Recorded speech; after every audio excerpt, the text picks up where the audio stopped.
तो hello everyone, क्या हाल चाल है आप सभी के। आई होप बहुत बढ़िया होंगे। मैं अमन वर्मा स्वागत करता हूं आप सभी का आज के इस नए धमाकेदार लेक्चर में। और आज हम क्या करने वाले हैं, एनसीईआरटी सॉल्यूशन सीरीज को कंटिन्यू करते हुए चैप्टर नंबर 14 तक पहुंच गए हम लोग।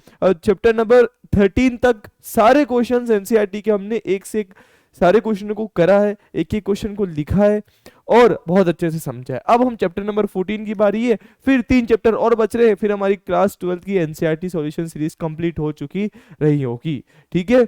और ये सारी मेहनत सिर्फ आप लोगों के लिए की जा रही है कि एक एक क्वेश्चंस को हम वापस से कर रहे हैं यहाँ पर। तो इसका सारा बेनिफिट आपको ही होना है और वो तभी होगा जब आपको सारे एनसीईआरटी की लाइन बाय लाइन पढ़ी हो, फिर आप क्वेश्चंस पे आना, सारे कॉन्सेप्ट क्लियर हो, सारी चीजें आपको याद हो, तब आप ये क्वेश्चन देखोगे तो आपके अंदर कॉन्फिडेंस इनहेंस होगा। आपकी तैयारी में ऐसा लगेगा कि हाँ हम अच्छी तैयारी कर रहे हैं, चाहे आप जेई की कर रहे हो, चाहे नीट की कर रहे हो, चाहे बोर्ड की कर रहे हो। वन मोर थिंग, ये चैप्टर बोर्ड के अंदर तो बहुत सस्ता सा आता है, 1 नंबर का क्वेश्चन आता है इससे, कभी कभी 2 नंबर का क्वेश्चन, ज्यादा से ज्यादा 3 नंबर तक इस चैप्टर से क्वेश्चन आते हैं, छोटे छोटे क्वेश्चन आ जाते हैं बोर्ड में तो। लेकिन जेई और नीट में इसमें से बहुत क्वेश्चन आते हैं। ठीक है। और साथ ही साथ ये चैप्टर मैथ्स वाले बच्चों को थोड़ा सा बेकार लग सकता है, क्योंकि इसमें थोड़ी बायोलॉजी है, थोड़ी क्या बायोलॉजी से केमिस्ट्री को हमने यहाँ पे बायोलॉजी और केमिस्ट्री दोनों को मर्ज करके कुछ चीजें सीखने को मिलती है इस चैप्टर के अंदर। तो मैथ्स वाले बच्चों को थोड़ा सा बोरिंग सा लग सकता है। वैसे बोरिंग नहीं है, चैप्टर अच्छा है, इंटरेस्टिंग है, एक बार आप इंटरेस्ट लेके सीखो तो सही, बहुत मजा आएगा। तो चलिए स्टार्ट करते हैं बच्चों। देखो, सबसे पहले हम अंदर वाले क्वेश्चन, इंडेक्स क्वेश्चन की स्टार्ट करेंगे, तो ध्यान से देखना आप क्या क्या बोल रही हैं। पहला क्वेश्चन देखो क्या बोल रहा है, ग्लूकोज तथा सुक्रोज जल में विलेय हैं, जबकि साइक्लोहेक्सेन तथा बेंजीन सामान्य 6 सदस्य विलय युक्त यौगिक जल में अविलय होते हैं। समझाइए। देखो, विलेयता के लिए हम कुछ पढ़कर आए थे, विलेयता के लिए हमने कुछ चीजें सीख रखी है पहले से ही। विलेयता के लिए हमने कुछ चीजें क्या सीख रखी है, ध्यान से देखना बेटा। विलेयता के लिए हम पढ़कर आए थे क्या, लाइक,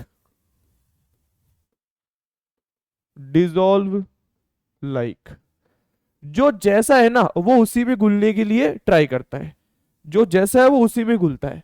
जैसे जो पोलर कंपाउंड है, जो पोलर कंपाउंड है वो किस में डिसॉल्व होंगे बेटा, पोलर में ही होंगे। आप जैसे हो आपको वैसे ही लोग पसंद आते हैं, ऐसा समझ लो। जो नॉन पोलर है वो नॉन पोलर में ही डिसॉल्व होते हैं।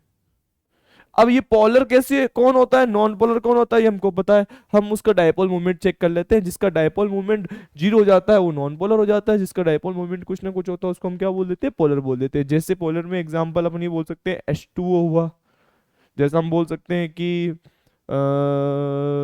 एल्काइल हैलाइड हुआ, ये सब। इसमें हम बोल सकते हैं बेंजीन, बेंजीन बोल सकते हैं, बेंजीन एक नॉन पोलर है। ठीक है। ऑयल जो फेट वाला है उसको हम बोल सकते हैं कि ये भी क्या हमारा नॉन पोलर है। अब हम बात कर रहे हैं ग्लूकोज की। बेटा ग्लूकोज और सुक्रोज की बात कर रहे हैं ना, ये क्या बोल रहे हैं, ग्लूकोज व सुक्रोज जो है ना जल में विलय है। देखो, ग्लूकोज व सुक्रोज के अंदर दोनों में ही कीटोन समूह पाया जाता है, दोनों में कीटो समूह पाया जाता है। साथ ही साथ कीटो समूह पाया जाता है तो इसमें OH बंद पाए जाते हैं और इसमें भी OH बंद पाए जाते हैं। इसमें 8 पाए जाते हैं, इसमें 5 पाए जाते हैं OH बंद। और OH बंद के कारण इनमें क्या शो होता है, हाइड्रोजन बॉन्डिंग। और जल में भी क्या शो होती है बच्चों, जल में भी क्या शो होती है, हाइड्रोजन बॉन्डिंग। तो दोनों में हाइड्रोजन बॉन्डिंग बन जाती है, इसकी वजह से ये क्या है बच्चों, डिजोल्व हो जाते हैं, सोलेबल हो जाते हैं, जल के अंदर घुलनशील हो जाते हैं, क्योंकि दोनों में हाइड्रोजन बॉन्डिंग बनाने की प्रवृत्ति पाई जाती है। ठीक है। अब लेकिन साइक्लोहेक्सेन की बात कर रहे हैं, व्हाट अबाउट साइक्लोहेक्सेन। साइक्लोहेक्सेन आपको कुछ ऐसा दिखता है। ठीक है। बेंजीन आपको ऐसी दिखती है, बेंजीन, ये रहा बेंजीन, ये बेंजीन ऐसी दिखती है। दोनों की दोनों, ये दोनों कंपाउंड क्या है बच्चों, नॉन पोलर है।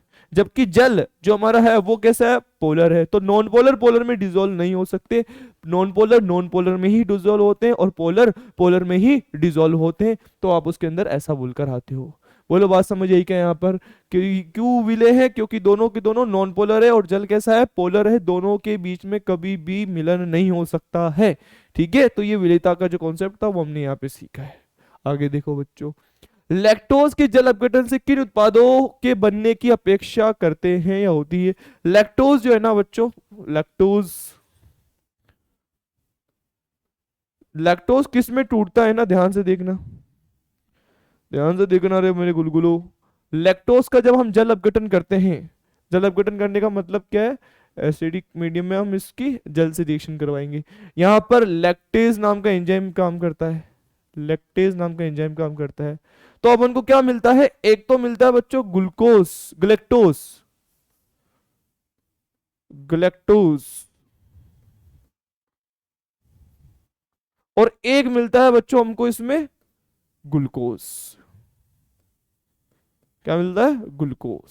ठीक है, जो लैक्टोज है इसका सूत्र क्या है, लैक्टोज का सूत्र देखो ध्यान रखना, सुक्रोज हुआ, लैक्टोज हुआ, माल्टोज हुआ, इनका सबका सूत्र एक ही है, C12। अरे मेरी जान क्या हो रहा है रे बेटा, कैसे आएगा तू लेकर, C12 H22O11। और ग्लैक्टोज का सूत्र क्या है, C6H12, C6H12O6 प्लस C6H12O6, ये इन दोनों का फॉर्मूला बन जाता है। देखो ग्लूकोज हुआ, फ्रक्टोज हुआ, ग्लैक्टोज हुआ, इन सब का सूत्र C6H12O6 ही होता है, लेकिन कुछ कुछ छोटा छोटा डिफरेंस है, वो स्ट्रक्चर के अंदर अपन देख कर आ जाते हैं, ग्लाइकोसाइडिक बॉन्ड के अंदर डिफरेंस आ जाता है।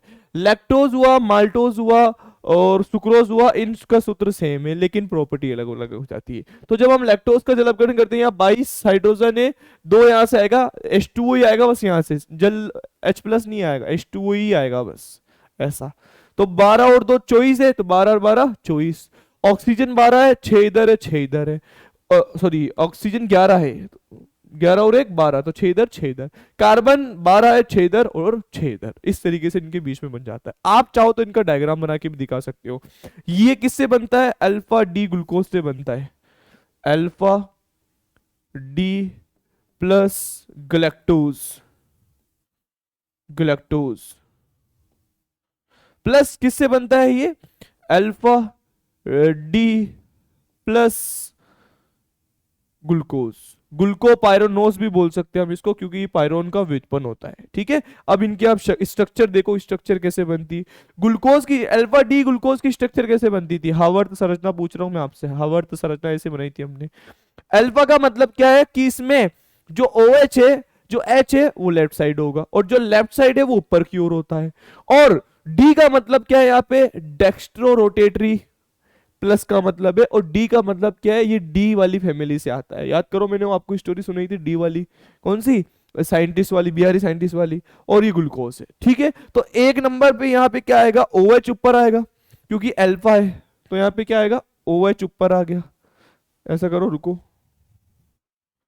ध्यान से देखना, आप जरा सब्र करो, 2 ही मिनट का इंतजार चाहिए बस।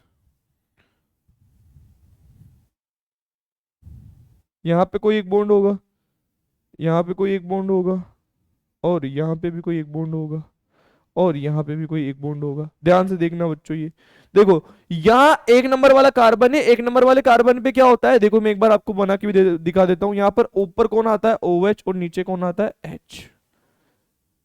OH लेफ्ट साइड है, इसीलिए इसको हम क्या बोल रहे हैं, अल्फा बोल रहे हैं। सेकंड नंबर वाले कार्बन का OH नीचे होता है, H ऊपर होता है, हावर्त संरचना बनाना सिखाई थी मैंने आपको।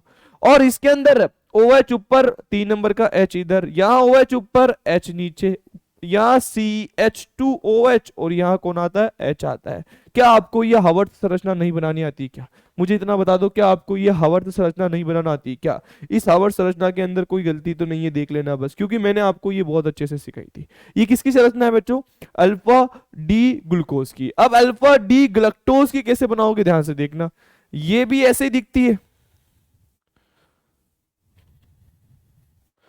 ये भी ऐसे ही दिखती है, यहाँ पे भी कुछ होगा, यहाँ पे भी कुछ होगा,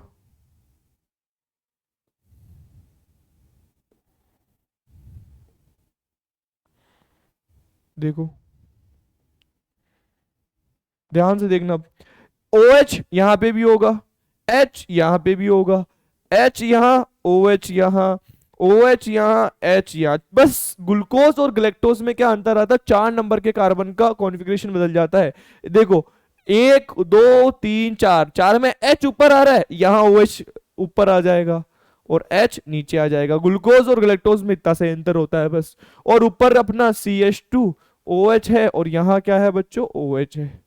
एच है, यहाँ क्या है, एच है। ये इस तरीके से इनके बीच में ये स्ट्रक्चर बन जाता है। अब ध्यान से सुनना, अब क्या बोल रहा हूं मैं, यहां से जल का इन दोनों को मिलाओगे तो वो बनेगा, और साथ में क्या बनेगा, जल। तो मैं इन दोनों को मिला रहा हूं, तो इन दोनों को मिलाऊंगा तो यहां से क्या होगा, यहाँ का OH और यहाँ का H मिलकर बाहर निकल जाता है, क्या, H2O बाहर निकल जाता है। इन दोनों को मिलाओगे तो क्या बनेगा, लैक्टोज, और क्या बनेगा, जल। अब देखो इन दोनों को मैंने मिलाया, इन दोनों को मैंने क्या करा, मिलाया, तब ये क्या कैसे दिखेंगे, ध्यान से देखना, वो बना रहा हूं पहले मैं, देखना ध्यान से, ये बना रहा हूं पहले मैं, यहाँ कुछ है, यहाँ कुछ है, यहाँ कुछ है, यहाँ कुछ है, यहाँ कुछ है। यहाँ क्या बच रहा है, ऑक्सीजन सब जा चुका है यहाँ से ना, यहाँ क्या बच रहा है, OH पूरा जा चुका है, कुछ भी नहीं बच रहा।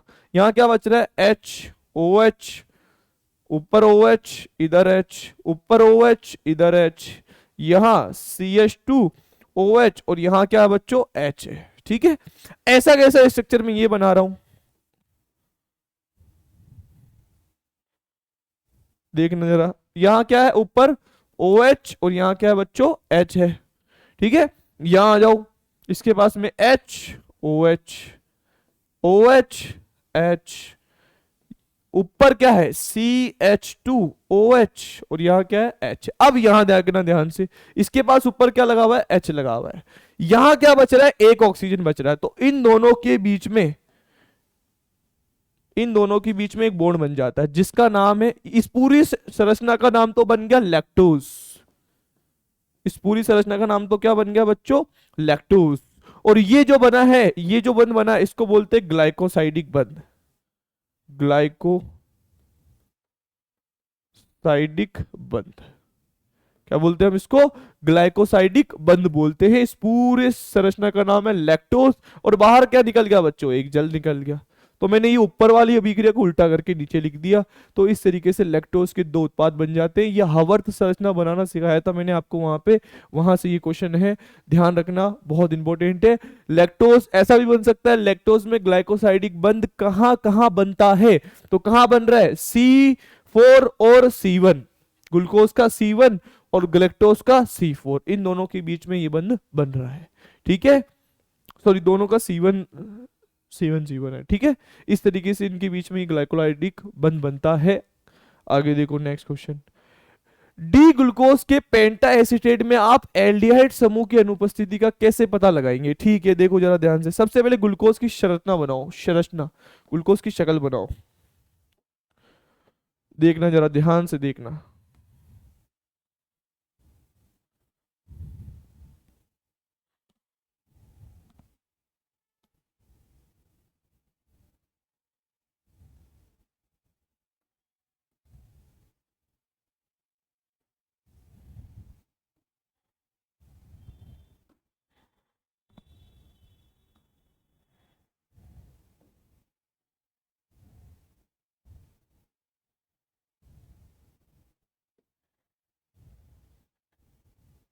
कितने हो गए,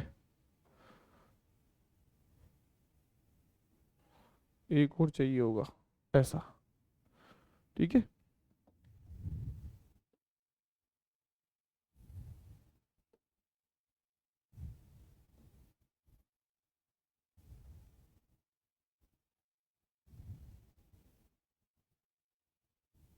ठीक है, देखो इधर देखो, ये कार्बन नंबर 1 है अपना, ये कार्बन नंबर क्या है बच्चों, 1 है। 1, 2, 3, 4, 5, एक और लाइन बनानी पड़ेगी यहाँ पे,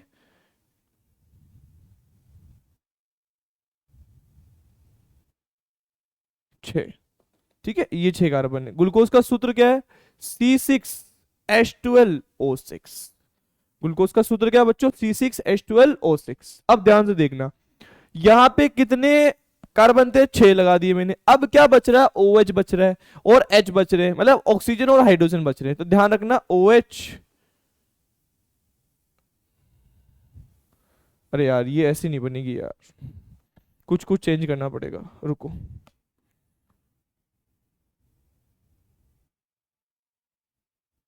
कुछ कुछ चेंज करना पड़ेगा, इसको हटा दो।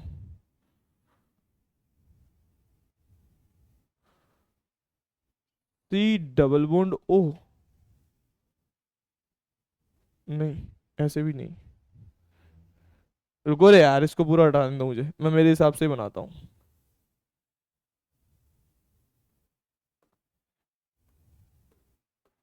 मैं मेरे हिसाब से बनाता हूँ, रुको रुको रुको रुको। इसके चक्कर में मैं बर्बाद हो गया हूँ।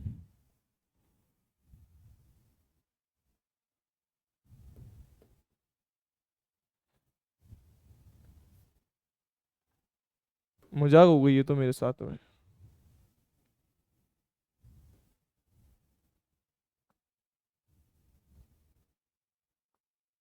क्या यार, बच्चों का टाइम वेस्ट कर रहा हूँ मैं ऐसे तो। इधर देखो, इसको हटाओ पहले तो।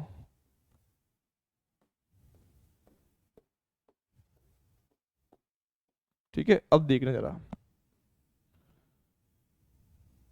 बहुत ध्यान से देख। अब मैं मेरे हिसाब से बना रहा हूँ, अब सही बनेगी, देखना जरा। यहाँ सबसे पहले पहला नंबर कार्बन होता है, उसके पास में यहाँ जो है सी डबल बॉन्ड ओ पाया जाता है। ठीक है, और इधर वाला जो है ये एच हटा देता हूं मैं, एच। ये एक नंबर का कार्बन है। दूसरे नंबर वाले कार्बन का ओ एच इधर, एच इधर। तीसरे नंबर वाले कार्बन का ओ एच इधर, और यहाँ एच इधर। चौथे नंबर कार्बन का ओ एच इधर। पांचवें नंबर का कार्बन का ओ एच भी इधर, यहाँ एच, और यहाँ पे भी एच। कितने हो गए, 1 2 3 4 5। छठा एक और आएगा, तो आप इसको थोड़ा सा बड़ा कर देते हैं।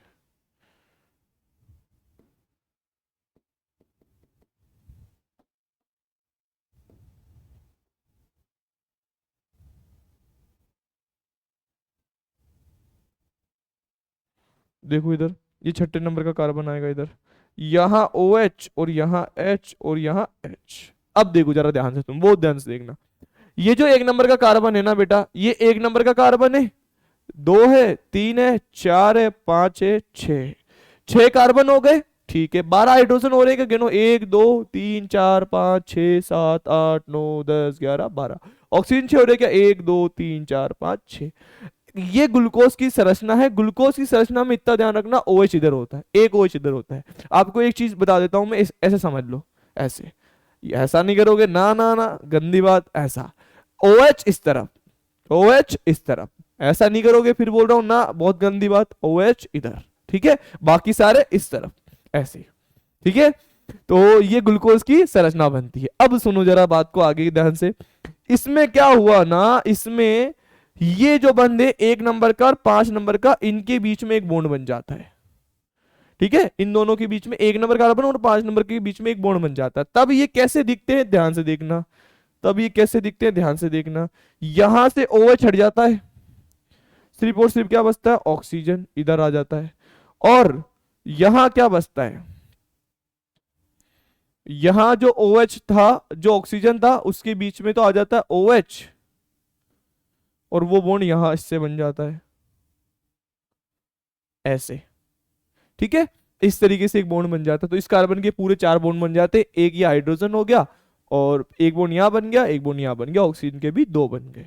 ठीक है, अब ध्यान से सुनना, ये है हमारा। या फिर ऐसे करो, इसको पूरा ही बना लेते हैं। इसको ऐसा करो, इसको ऐसा करते हैं, इसको ऐसा करते हैं, ये ग्लूकोज पूरा ही बना देता हूं मैं। फिर उसको नेक्स्ट वाले के अंदर मैं आपको इस तरीके से बता दूंगा। यहाँ क्या था, यहाँ क्या था, डबल बॉन्ड के साथ में ऑक्सीजन था, ऊपर क्या था, H था। ठीक है, ओके। या फिर आप इसको ऐसे भी बना सकते हो, तो भी आपको कोई शर्म नहीं आएगी। कैसे, यहाँ डबल बॉन्ड के साथ ऑक्सीजन, और यहाँ H। ये क्या है बच्चों, ग्लूकोज है। अब अगर मैं इस ग्लूकोज की अभिक्रिया किससे करवाऊं, या अभी कुछ भी नहीं कर रहा, ये शक्ल में एक बार वापस बना रहा हूं। अब इस शक्ल को कैसे बना रहा हूं, देखो। यहाँ 2 नंबर वाले कार्बन के साथ कोई छेड़खानी नहीं करी, इसके साथ में भी 3 नंबर वाले कार्बन के साथ में भी कुछ नहीं करा, 4 नंबर वाले कार्बन के साथ भी कुछ नहीं करा। लेकिन 5 नंबर वाले कार्बन के साथ में मैंने छेड़खानी करी थी, यहाँ OH था। यहाँ सिर्फ क्या बच रहा है, ऑक्सीजन। कहाँ गया वहां का हाइड्रोजन, अभी बताऊंगा। OH, यहाँ H, और यहाँ पे भी क्या है बच्चों, H। ऊपर क्या था, यहाँ जो ऑक्सीजन था उसके पास आ गया OH, और यहाँ H, और ये वाला बॉन्ड इससे बन जाएगा, ऐसा चक्रीय गिटेल बन जाता है ये। ठीक है, अब ये 5 मेंबर की रिंग बन गई। अब आपको इसकी अभिक्रिया किससे करवानी है, देखो। इसकी अभिक्रिया आपको करवानी है पेंटा एसीटेट बनाना। आपको क्या बनाना, पेंटा एसीटेट। पेंटा एसीटेट बनाना है। पेंटा एसिडेट बनाने के लिए आप क्या करोगे, बहुत ध्यान से सुनना। इस पेंटा एसिडेट को बनाने के लिए मुझे इसकी रिएक्शन करवानी पड़ेगी, CH3 C double bond O, C oxygen, C double bond O और यहां से CH3 से एनहाइड्राइड से। इस भाई साहब का नाम क्या है बच्चों, एनहाइड्राइड नाम है। इससे अभिक्रिया करवानी पड़ेगी। जैसे आप इसकी अभिक्रिया करवाओगे तो यहां से H माइनस प्लस, और यहां से इसको तोड़ोगे तो यहां प्लस और यहां माइनस। तो कितने हैं ये 5, तो मैं भी ये भी OH इधर 5 है ना, तो मैंने 5 ये ले ली। तो अब ये आपको कैसा दिखेगा देखो, तब ये आपको कैसा दिखेगा, तब ये आपको ऐसा दिखेगा। देखना, देखना ध्यान से, यहां जो H था, यहां जो H था वो ऐसा ही है, OH O आ गया, H इसके साथ चल गया, तो यहां क्या बच रहा है, COCH3, C double bond O CH3। ठीक है, देखो माइनस प्लस वाला को जोड़ दिया, इसके पास में COCH3 जोड़ दिया मैंने। क्या जोड़ दिया, ऑक्सीजन पे एक प्लस वाला जोड़ दिया ना, तो carbon C double bond O CH3 जोड़ दिया। बाकी H और COCH3H बाहर निकल गए। दूसरे नंबर वाले कार्बन, यहां एक हाइड्रोजन था ही, दूसरे नंबर वाले OH के पास में भी O COCH3, और इधर क्या लगा दिया H। अब तीसरे नंबर का OH इधर है, तो इसका O C double bond O CH3 इधर। अभी मैं क्वेश्चन तक तो पहुंचा ही नहीं हूं, अभी तक तो मैं सिर्फ आपको कुछ अलग ही समझाने की कोशिश कर रहा हूं। O C double bond O CH3 और इधर H। इधर फिर से ऑक्सीजन वाले बॉन्ड के साथ कुछ नहीं हुआ है, ऑक्सीजन बॉन्ड वाले के साथ में कुछ भी नहीं हुआ है, H।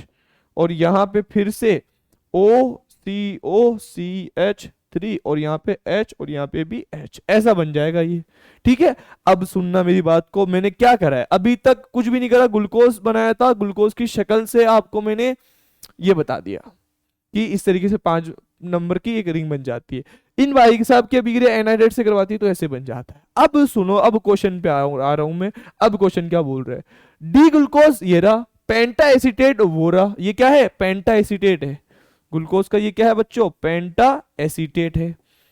इनमें ये बोल रहा है कैसे आप पता करोगे कि एल्डिहाइड समूह की अनुपस्थिति है। इसमें एल्डिहाइड समूह ये रहा, इसमें कोई एल्डिहाइड समूह है क्या, नहीं। अगर मैं इसकी अभिक्रिया HCN से करवाऊंगा तो हो जाएगी, अगर मैं इसकी अभिक्रिया NH4OH से करवाऊंगा तो भी हो जाएगी। क्यों, क्योंकि यहां ये बन जाएगा क्या, नाभिक स्नेही योगात्मक अभिक्रिया, हमने पढ़ा था 12वें चैप्टर में।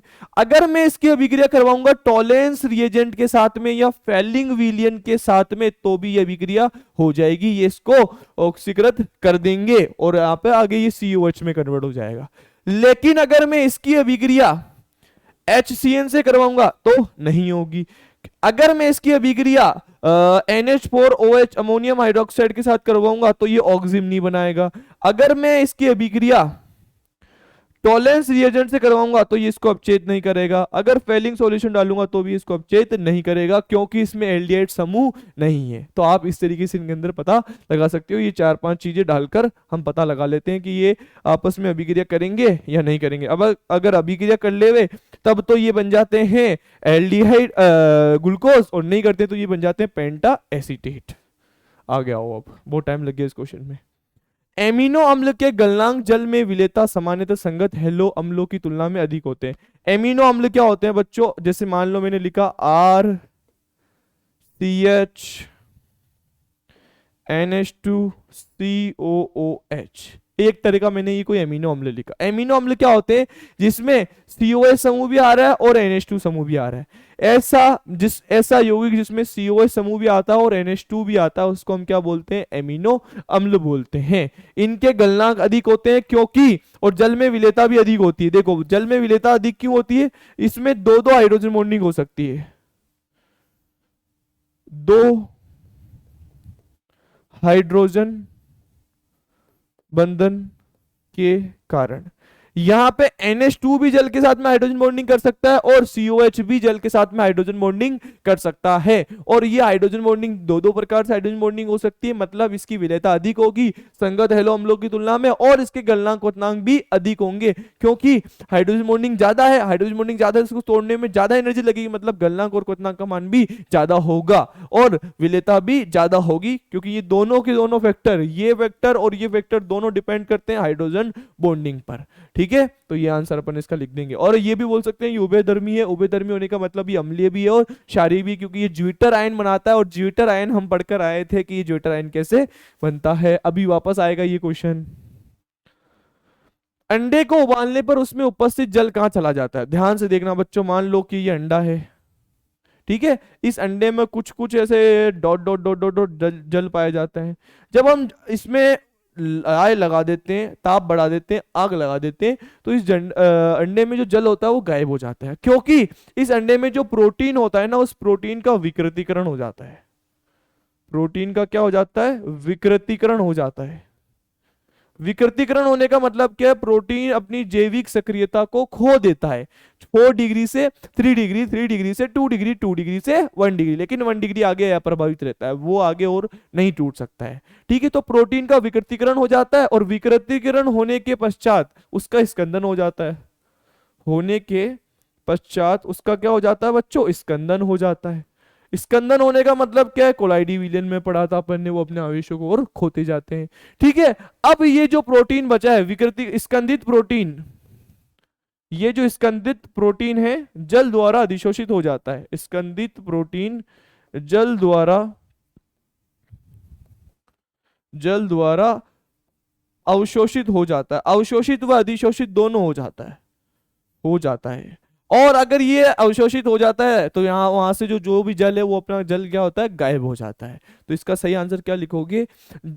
अंडे को उबालने पर अंडे में उपस्थित प्रोटीन का विकृतीकरण हो जाता है और वो अपनी जैविक क्रियाशीलता खत्म कर देता है और स्कंदित हो जाता है, और ये जो प्रोटीन स्कंदित प्रोटीन है वो जल द्वारा अधिशोषित हो जाता है, तो वहां से जल गायब हो जाता है। ठीक है, आगे देखो। हमारे शरीर में विटामिन सी संचित क्यों नहीं होता है? बेटा ध्यान से सुनो मैं क्या बोल रहा हूँ। विटामिन जो है ना, 2 प्रकार के भागों में विटामिन को हमने बांट रखा है। विटामिन को हमने 2 प्रकार के भागों में बांट रखा है। कौन कौन से भागों में बांट रखा है सुनना। एक तो है बच्चों वसा में विलेय, वसा में विलेय विटामिन, और एक है जल में विलेय, जल में विलेय विटामिन। ध्यान से सुनना क्या बोल रहा हूं मैं अभी। 2 प्रकार के विटामिन को वर्गीकृत किया गया है, जल में विलेय और वसा में विलेय। जो वसा में विलेय वो जल में अविलेय होंगे, और जो जल में विलेय वो वसा में अविलेय होंगे। ठीक है, इसके एग्जाम्पल कौन से? कीड़ा या फिर डाकी। क्या याद रखोगे? डाकी। ऐसे विटामिन डी, विटामिन ई और विटामिन के जल वसा में क्या है? विलेय है, और जल में क्या है? अविलेय। इसमें कौन कौन है? विटामिन सी, विटामिन बी व सी। विटामिन बी व सी क्या है? जल में विलेय है, और ये जल में विलेय होने के कारण क्या है? अपने जल में विलेय, जैसे मान लो मैंने विटामिन बी और सी जो है बॉडी में डाला है, तो अब वो क्या होगा? जल में विलेय, तो वो यूरिन के द्वारा बाहर निकल जाता है, जो मूत्र के द्वारा है वो बाहर निकल जाता है, तो इसीलिए हमारी बॉडी में ये संचित नहीं होते हैं। इनको हमको समय समय पर बाहर से वापस खाना पड़ता है, क्योंकि जितनी बार हम टॉयलेट करेंगे उतनी बार विटामिन बी और सी का लॉस हो जाएगा। अब ऐसे मत करना कि मैं वापस यूरिन पी जाता हूँ वापस विटामिन बी और सी आ जाएगा, ना रे ना भाई। ठीक है, तो ये ऐसा होता है। एक चीज और सुन लो आप इसमें, नोट नोट ये भी सुन लो। विटामिन एच, विटामिन एच ना तो जल में विलेय है, जल में विलेय है, और ना ही, ना तो जल में विलेय है और ना ही वसा में विलेय है।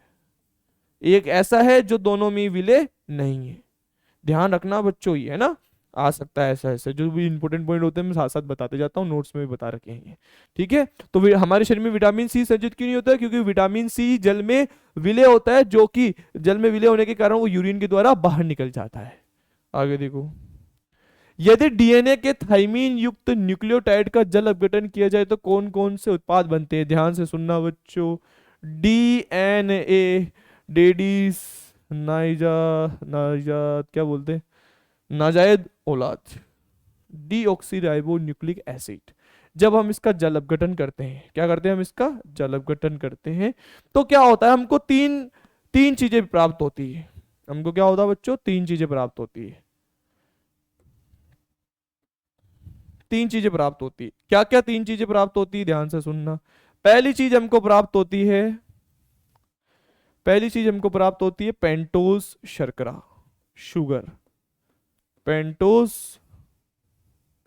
शर्करा। ये पेंटोज शर्करा क्या होती है? ये है बच्चों, इसमें पेंटोज शर्करा हमको प्राप्त होती है डी ऑक्सी 2 डीऑक्सी राइबोज शर्करा, 2 डीऑक्सी राइबोज शर्करा, 2 डीऑक्सी राइबोज शर्करा प्राप्त होती है। ठीक है। और दूसरी चीज हमको क्या प्राप्त होती है? ध्यान से देखना। दूसरी चीज हमको प्राप्त होती है बच्चों इसके अंदर फास्फोरिक एसिड, फास्फोरिक अम्ल, फास्फोरिक अम्ल, जिसका सूत्र क्या है? H3PO4। तीसरी चीज हमको क्या प्राप्त होती है? ध्यान से देखना। तीसरी चीज हमको प्राप्त होती है बच्चों क्या? नाइट्रोजन युक्त क्षार, नाइट्रोजन युक्त क्षार। ठीक है। अब ये नाइट्रोजन युक्त क्षार है ना, ये दो प्रकार के होते हैं, ये दो प्रकार के होते हैं। एक तो होता है पिरिमिडीन, पिरिमिडीन व्युत्पन्न, और एक होता है प्यूरिन व्युत्पन्न। एक तो होता है पिरिमिडीन व्युत्पन्न और एक होता है प्यूरिन व्युत्पन्न। जो पिरिमिडीन व्युत्पन्न है वो है एजी, एजी, एजी का मतलब है एडेनिन, और जी का मतलब है गुआनिन, गुआनिन। और प्यूरिन का मतलब है बच्चों सीटी, सीटी का मतलब क्या है? Cytosine, cytosine. और टी का मतलब क्या है बच्चों? थाइमीन।